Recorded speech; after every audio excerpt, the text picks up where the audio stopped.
Hello and welcome. आज के खास पेशकश में आप सभी का स्वागत है और हम बात करेंगे यहाँ पे कि बाजार जो है वो नए संवत में कैसे रह सकते हैं। अगर हम संवत 2081 की बात करें यानी कि संवत 2081, बहुत सारे चैलेंजेस बाजारों के लिए रहे हैं। आप चाहे ट्रंप के टैरिफ्स की बात करें या फिर आप वॉर्स की बात करें, उठापटक पूरे देश विदेश के बाजारों में रही, लेकिन इंडिया के मार्केट्स ने ब्रॉडली अंडर परफॉर्म किया ग्लोबल मार्केट्स को, चाहे वो डेवलप्ड नेशंस के हो चाहे वो इमर्जिंग मार्केट्स के हो। इस बीच में हमारे देश में रिफॉर्म प्रोसेस की भी बहुत सारे पहलू सामने आए। हमने जीएसटी रैशनलाइजेशन देखा। अगर हम जीडीपी ग्रोथ की बात करें तो फर्स्ट क्वार्टर में हम 7.8% के आंकड़े से हमने जीडीपी ग्रोथ का अनुमान प्रदर्शन भी देखा और अनुमानित जीडीपी जो है ग्लोबल रेटिंग एजेंसीज के हिसाब से भी अच्छे आने के संकेत है। हमारे जीडीपी ग्रोथ को रिवाइज कर दिया गया अपवर्ड्स, लेकिन चैलेंजेस अभी भी है। क्या संवत 2082 जो अब आने वाला है इसमें चैलेंजेस रहेंगे? क्या बाजार की जो दशा है वो सुधरेगी? Because we have been broadly underperforming the world markets. और इस पे बातचीत करने के लिए हमारे साथ बहुत ही खास मेहमान जुड़ी हैं।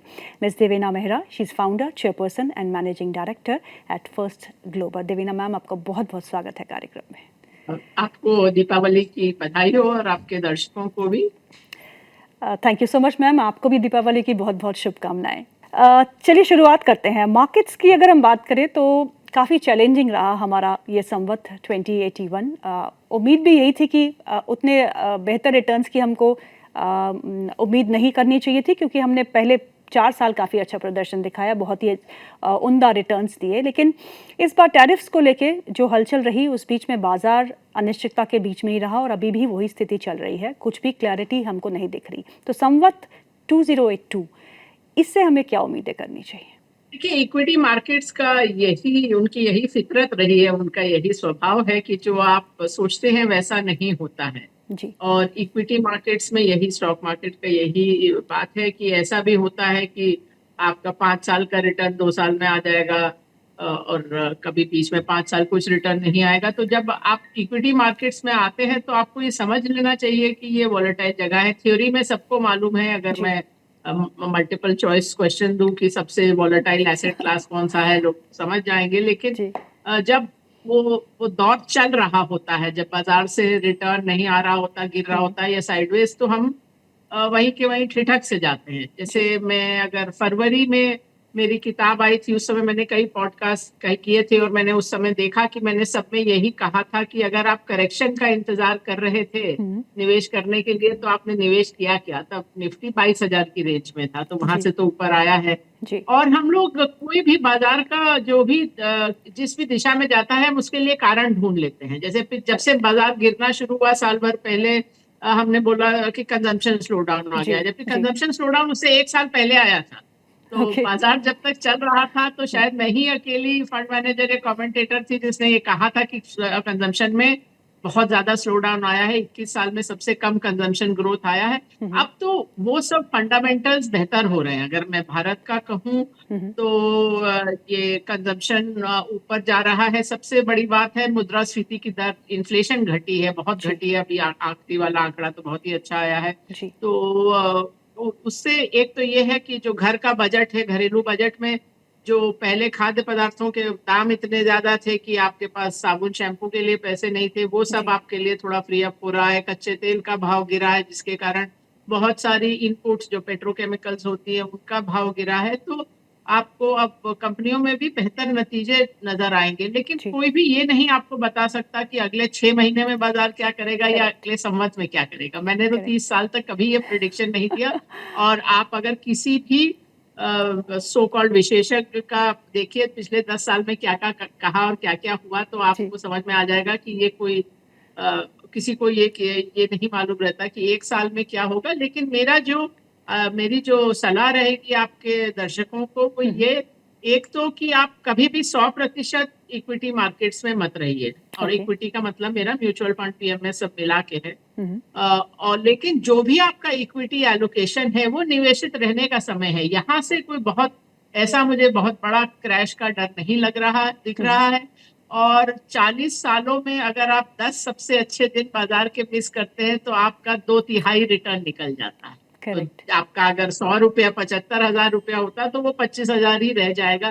तो इसलिए अधिकतर निवेशित रहना ही बेहतर होता है। लेकिन आपको जो भी इक्विटी में पैसा लगाएं वो ऐसा लगाएं जो आपको कम से कम 8-10 साल जिसकी आवश्यकता नहीं हो। ओके। कम समय में आप नहीं कह सकते कि इक्विटी मार्केट क्या करेगी, पर अभी ट्रू। कोई ऐसा मुझे कोई बहुत विशेष डेंजर वाला माहौल हो ऐसा नहीं। पॉजिटिव ट्रिगर की तलाश में देवीना मैम बाजार इस समय खोज रहा है, कंसोलिडेशन फेज में है, लेकिन वो पॉजिटिव एक ट्रिगर जो बाजार को दिशा दे सकता है वो क्या हो सकता है? ये आपको सोचना ही नहीं चाहिए। हम लोग इंसान ना कहानी खोजते हैं, और जी। अधिकतर हम लोग जो हो रहा है उसके लिए कोई एक बढ़िया सा कारण बना के सोचने लगते हैं। जैसा मैंने आपको बोला कि जब जी। कंजम्पशन स्लो डाउन था तब किसी ने उसकी बात नहीं की, क्योंकि तब बाजार चल रहा था। जी। जब बाजार घटने लगा तब सबको दिमाग में आया अरे कंजम्पशन का क्या हुआ, जबकि तब तक कंजम्पशन ऊपर जाने लगा। हम्म। तो ये, और चाहे पॉजिटिव साइड पे हो चाहे नेगेटिव साइड पर हो, जो ट्रिगर होता है वो अक्सर ऐसा होता है जो आपने नहीं सोचा। तो risk is always something you have not anticipated. True. True. चाहे वो कोविड हो चाहे कोई और चीज हो। ट्रू। और ये भी होता है कि आप ये भी नहीं कह सकते कि अर्थव्यवस्था यहाँ जाएगा और बाजार उधर जाएगा। वो कई बार बिल्कुल अलग अलग चलते हैं। जैसे आप चाइना को देखिए, बिल्कुल। चाइना का जो बाजार ने हाई बनाया था वो 2007 में बनाया था। उसके बाद उनका जीडीपी 6-7 गुना हो गया और वो बाजार का इंडेक्स का हाई नहीं निकला, अब जाके वो पार हुआ है। जी। जी। तो ऐसा भी होता है। तो कारण देखिए, मीडिया में सबको एक समय भरना होता है या कागज भरने होते हैं। तो बाजार का हर रैंडम मूवमेंट के लिए आपको बहुत अच्छी कहानी मिल जाती है, लेकिन जी। ऐसा होता नहीं है। असल में वो कारण है क्योंकि वही स्थिति होकर अगर बाजार ऊपर जाएगा तब भी आपको कहानी मिल जाएगी, और बाजार नीचे जाएगा तब भी आपको कहानी मिल जाएगी। Very true ma'am. मैं भी बाजारों में बहुत सालों से हूँ और बिल्कुल सही कहा आपने कि जब बाजार गिरता है तो हम कहानी खोजते हैं कि नेगेटिव क्या है, और जब बाजार चढ़ता है तो हम कहानी सोचते हैं कि बढ़ क्यों रहा है बाजार, इस कारण बढ़ रहा है, कारण कुछ और ही होते हैं। बिल्कुल सही कहा आपने मैम। देविना मैम, थीम्स की बात करते हैं और आपने कंजम्पशन थीम पे टच किया। आपने कहा कि कंजम्पशन के जो स्टोरी है वो एक तो जीएसटी रैशनलाइजेशन भी है, और बाद में आपका जो डिमांड सिनेरियो है वो भी ठीक ठाक होता दिख रहा है। पहले रूरल साइड से थोड़ा प्रेशर था, फिर अर्बन साइड से थोड़ा प्रेशर था, लेकिन now things are looking up. तो कंजम्पशन एज ए थीम किसी को प्ले आउट करना हो तो किस सेक्टर यानी कि किस vertical of the consumption should one be invested in? तो अगर मैं अपने पीएमएस या जो हमारा स्मॉल केस है उसमें भी देखूं तो पिछले साल से, मतलब 2024 के लगभग शुरू से ही हम लोग फार्मा, हेल्थ केयर और ऑटो कंपोनेंट्स में ओवरवेट रहे हैं। ओके। वो अभी भी बना हुआ है। ऑटो में थोड़ा बढ़ाया भी है। एक सेक्टर जो इस साल धीरे धीरे करके ओवरवेट होता चला गया है वो है एफएमसीजी, ओके।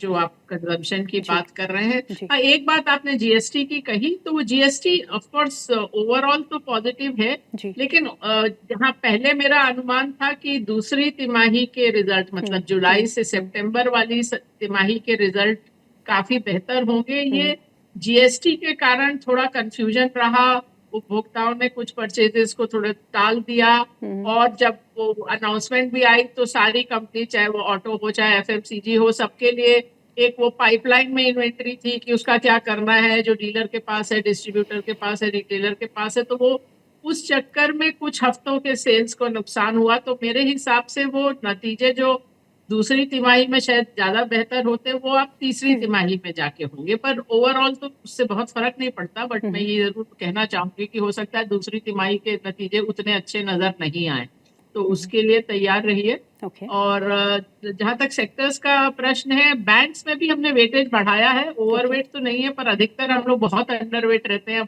उतना अंडरवेट नहीं है। बाकी तो कुछ स्टॉक स्पेसिफिक कॉल्स हैं, जैसे केमिकल्स में कुछ स्टॉक लिए हैं और ऐसा। तो बट केमिकल बहुत ब्रॉड सेक्टर है, तो मैं नहीं कह सकती कि केमिकल में सभी कुछ अच्छा लगता है ऐसा कुछ।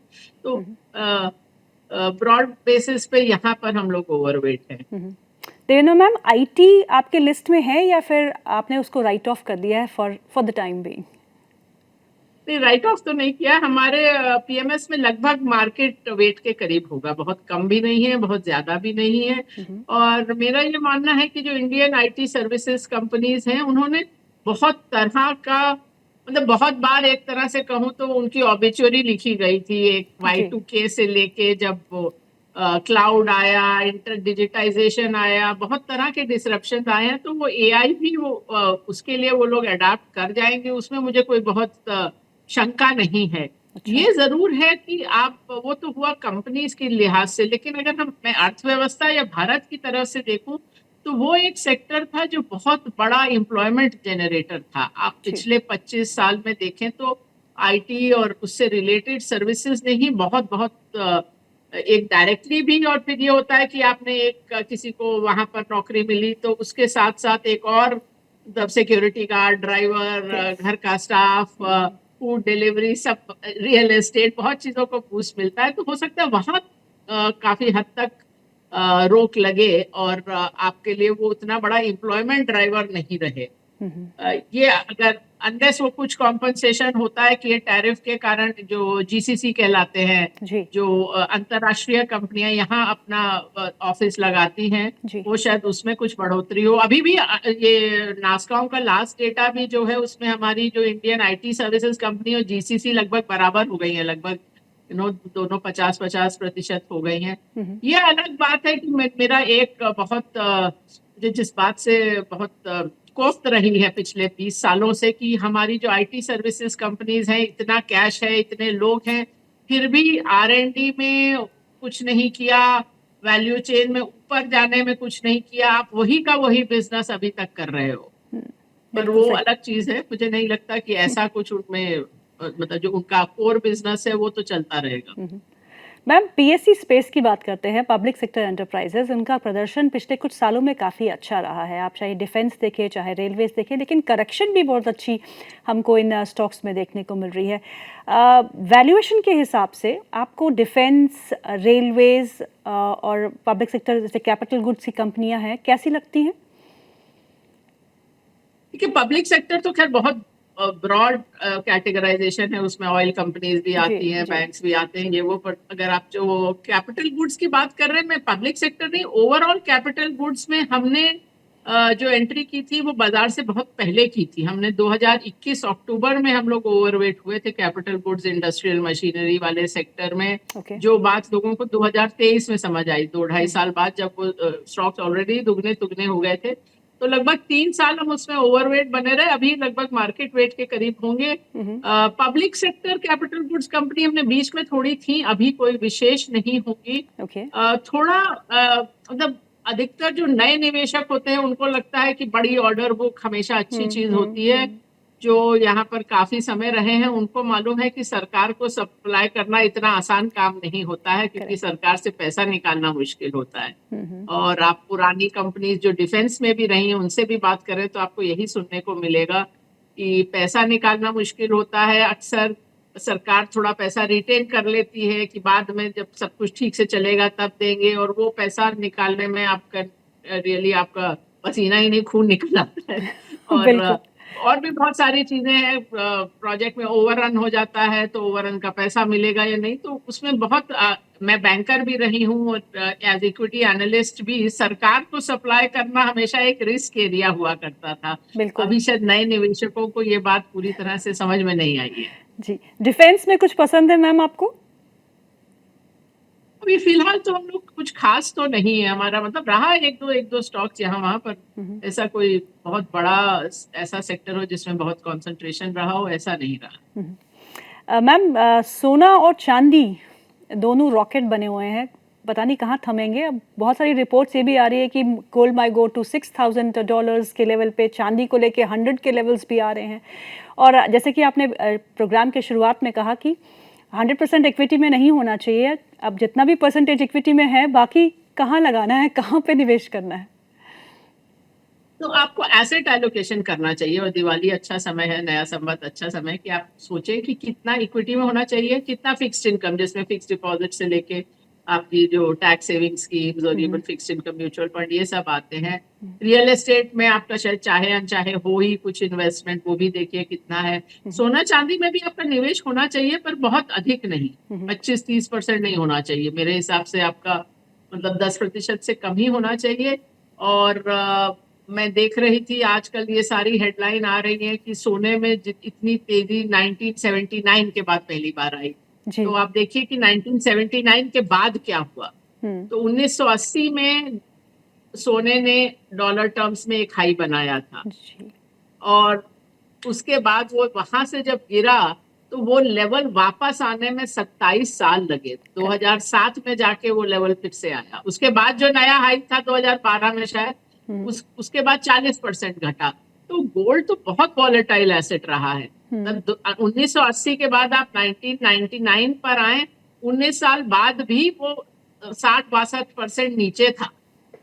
जी। वो हम लोग की, लेकिन साथ में मैं ये भी कह दूं कि हमारी दादी नानी गलत नहीं थी सोना खरीदने में, कि जी। उस समय आप बाहर निवेश नहीं कर सकते थे। तो करेक्ट। सोना ही एक एसेट था जो आपको रुपये के गिरने से बचा सकता था, अ, जो आपको एक तरह से ग्लोबल एक्सपोजर दे सकता था। तो हम्म। वो ठीक था। पर अब आप ग्लोबल एक्सपोजर स्वयं ले सकते हैं, और एसेट एलोकेशन में जो चीज अधिकतर लोग भूल जाते हैं वो ये है ग्लोबल डाइवर्सिफिकेशन। करेक्ट। भारत का मार्केट कैप दुनिया के मार्केट कैप का 5% भी नहीं है। हम्म। तो आपको बाहर निवेश करना चाहिए, और बाहर का मतलब खाली अमेरिका नहीं है। हम्म। लेकिन साथ में मैं थोड़ा सा चेतावनी भी दे दूं कि आजकल बहुत सारे लोग अपने आप को ग्लोबल एक्सपर्ट बोलने लगे हैं, क्योंकि जी। लगता है कि ग्लोबल पैसा रेज हो जाएगा। हम्म। तो वो भी गलत चीज है, आपको वो भी नहीं करना है।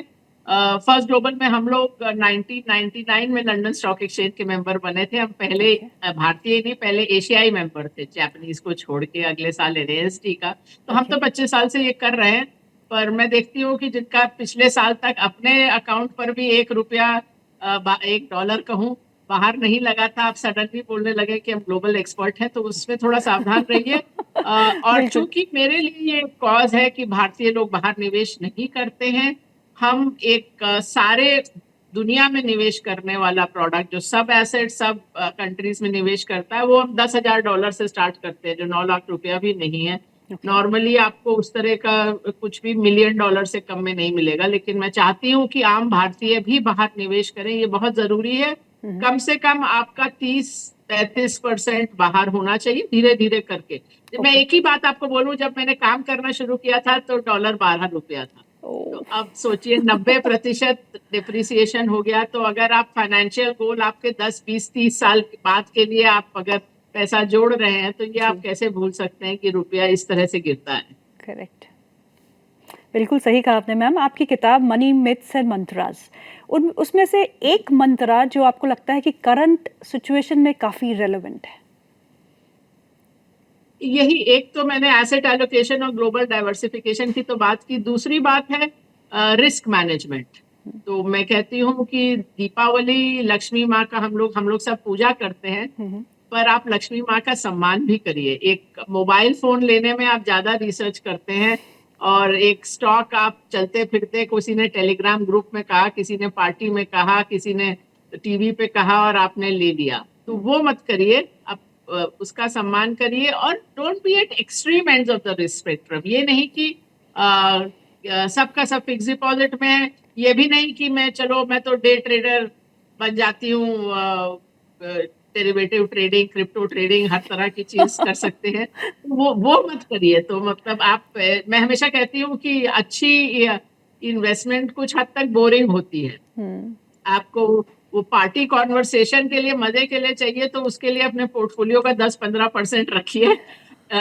अदरवाइज सब चीज जो आप ठीक ठीक, जस्ट जो बेसिक एसेट एलोकेशन किया, बेसिकली सब चीज उस तरह से कर रहे हैं। और या किताब में मेरे और चीजें हैं। अब देखिए ऑफिशियल नेशनल बेस्ट सेलर हो गई है किताब। राइट। तो ये, और क्रॉसवर्ड बुक अवार्ड में भी यही एक किताब है जो बिजनेस बुक, जो ज्यूरी लिस्ट पर भी है और पॉपुलर लिस्ट पर भी है। तो जी। आप लोग के दर्शक जाके वो वोट कर सकते हैं क्रॉसवर्ड की बिल्कुल मेरी बिल्कुल, किताब के मैं लिए। तो अपने वो दर्शकों से व्यूअर से कहूंगी कि प्लीज आप वोट भी करिएगा और इस किताब को पढ़िएगा भी।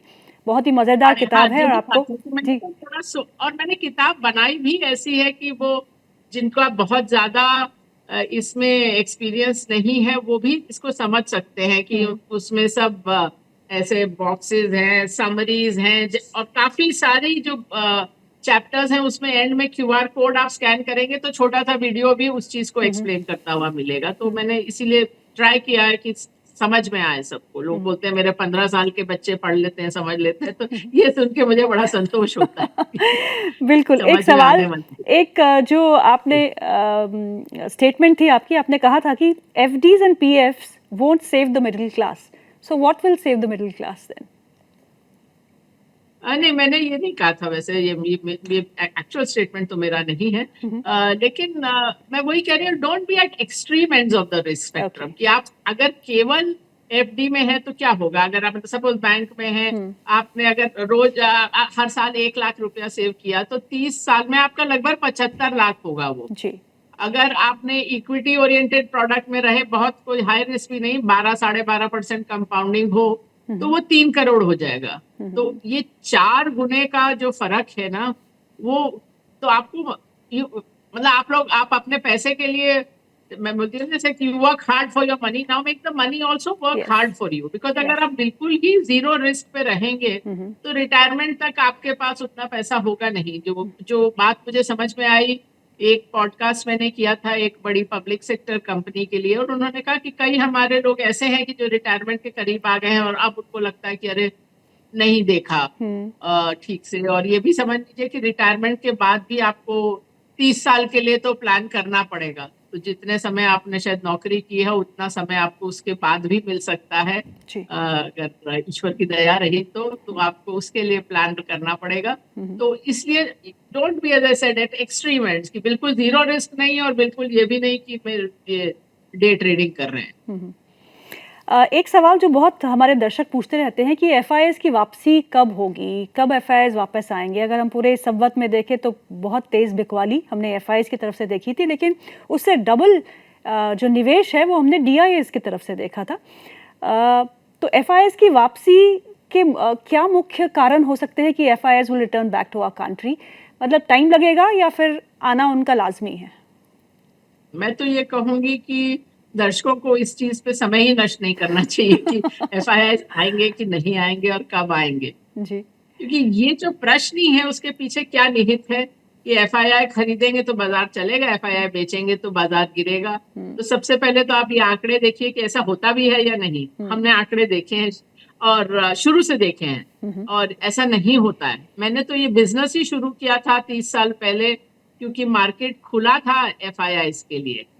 मैंने कहा अब प्रोफेशनल रिसर्च की कदर होगी, तो मैंने शुरू तब किया था। बट तब से लेके आज तक आप देखिए, कोई कोरिलेशन नहीं है एफआईआई का पैसा आने में और बाजार के आने या जाने में और बाजार के डायरेक्शन में। और इससे बड़ा उदाहरण मैं आपको क्या दूं कि 1994 से एफआईआई ने निवेश करना शुरू किया, और 94 से लेके 2003 का 9 साल का जो पीरियड है, उसमें सेंसेक्स का नेट रिटर्न जीरो रहा, zero.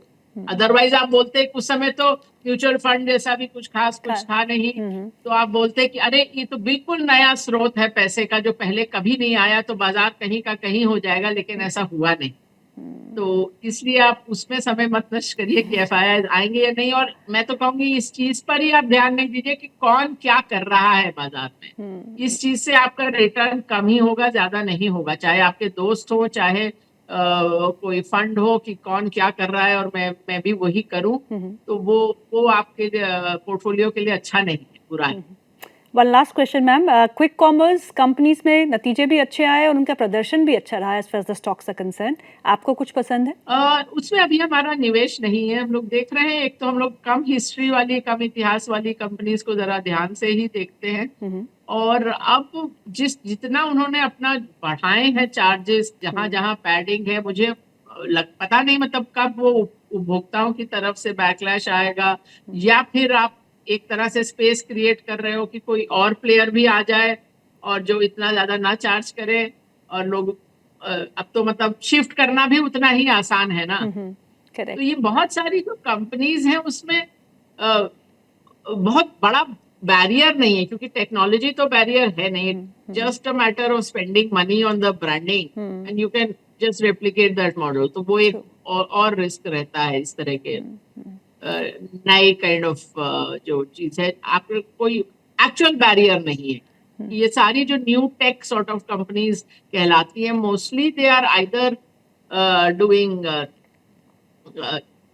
this kind of direct to consumer thing, Correct. or they are just a simple platform, so that can be replicated quite easily. Devina ma'am, बहुत बहुत शुक्रिया आज प्रोग्राम में शामिल होने के लिए। Thank you so much for your time ma'am, and wishing you a very happy Diwali. शुक्रिया, thank you for having me, और एक बार फिर दिवाली की शुभकामनाएं आपके सब देखने वालों को, और इस बार अपने पोर्टफोलियो की भी सफाई कर लीजिए और दूसरा लक्ष्मी माँ का सम्मान करिए और ध्यान से निवेश करिए। Thank you so much ma'am. Thank you.